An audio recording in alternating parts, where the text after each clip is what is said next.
Hello friends, कैसे हैं। तो चलिए अभी हम लोग माइक्रो इकोनॉमिक्स यानी व्यष्टि अर्थशास्त्र के चैप्टर 6 में पढ़ेंगे पूर्ति की लोच के प्रकारों के बारे में, यानी types of elasticity of supply. Elasticity of supply को शॉर्ट में कहते हैं ईएस। ठीक है, तो पूर्ति की लोच के प्रकारों को अभी हम लोग पढ़ेंगे। तो पहले जान लेते हैं थोड़ा सा कि पूर्ति की लोच क्या होता है। तो कहता है किसी वस्तु की कीमत में परिवर्तन होने के सापेक्ष उसकी पूर्ति में कितना परिवर्तन हुआ, यह हमें पूर्ति की लोच बताता है। यानी किसी वस्तु के पूर्ति में होने वाले अनुपातिक या प्रतिशत परिवर्तन और कीमत में होने वाले अनुपातिक या प्रतिशत परिवर्तन के अनुपात को पूर्ति की लोच कहते हैं।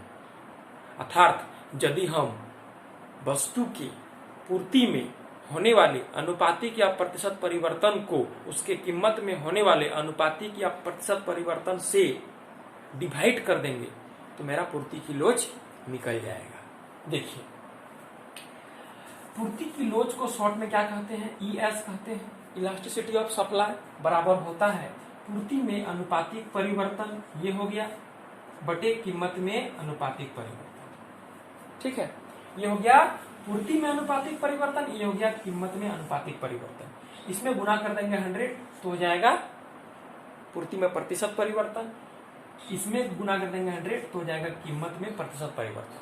देखिए, अनुपातिक परिवर्तन प्रतिशत परिवर्तन क्या होता है।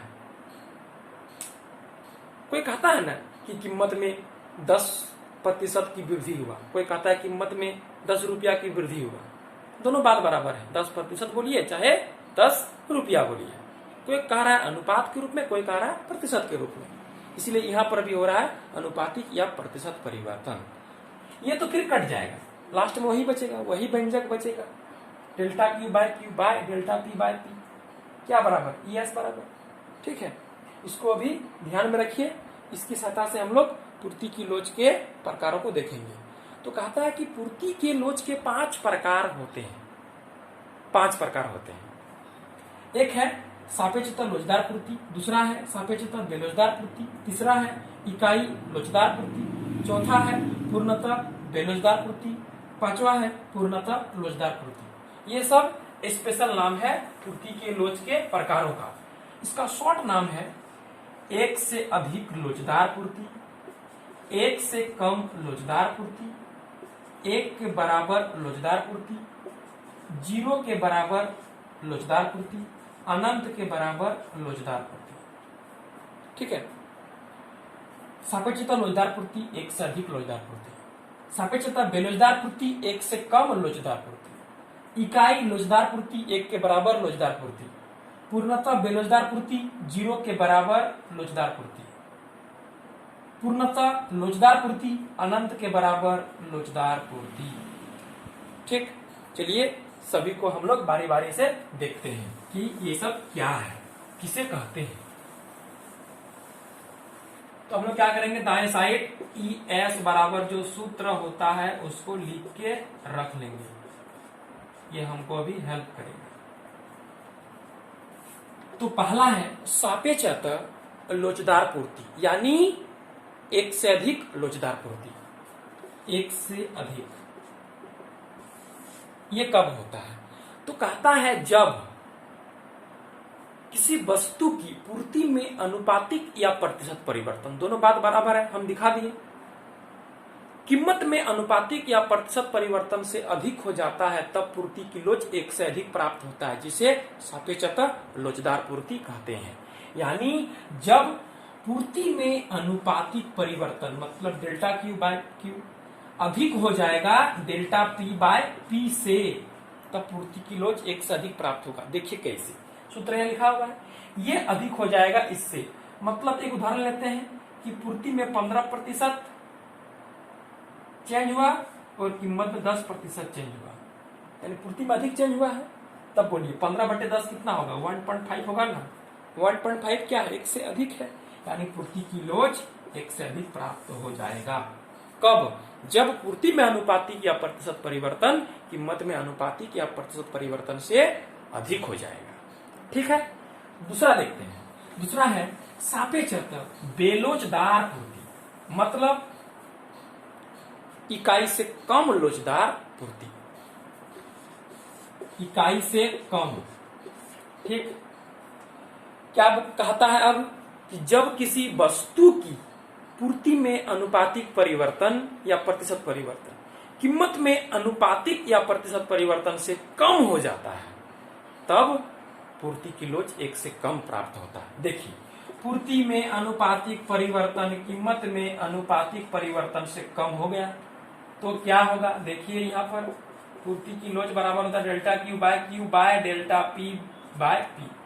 ये कम हो जाएगा इससे, मतलब 10/15 उल्टा कर दिए। बोलिए मान कितना आएगा? 1 से कम आएगा? नहीं आएगा, एकदम आएगा, यानी ES 1 से कम हो जाएगा।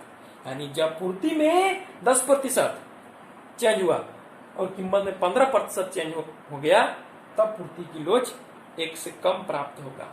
यानी पूर्ति में अनुपातिक परिवर्तन जब कीमत में अनुपातिक परिवर्तन से कम हो जाता है, तब पूर्ति की लोच 1 से कम प्राप्त होता है, जिसे सापेक्षतः बेलोचदार पूर्ति कहते हैं। ठीक, तीसरा पढ़ते हैं। तीसरा है इकाई के बराबर लोचदार पूर्ति, मतलब इकाई लोचदार पूर्ति, 1 के बराबर लोचदार पूर्ति। ये कब होता है? जब किसी वस्तु की पूर्ति में अनुपातिक या प्रतिशत परिवर्तन उसके कीमत में अनुपातिक या प्रतिशत परिवर्तन के बराबर हो जाता है, तब पूर्ति की लोच 1 के बराबर प्राप्त होता है, जिसे इकाई लोचदार पूर्ति कहते हैं।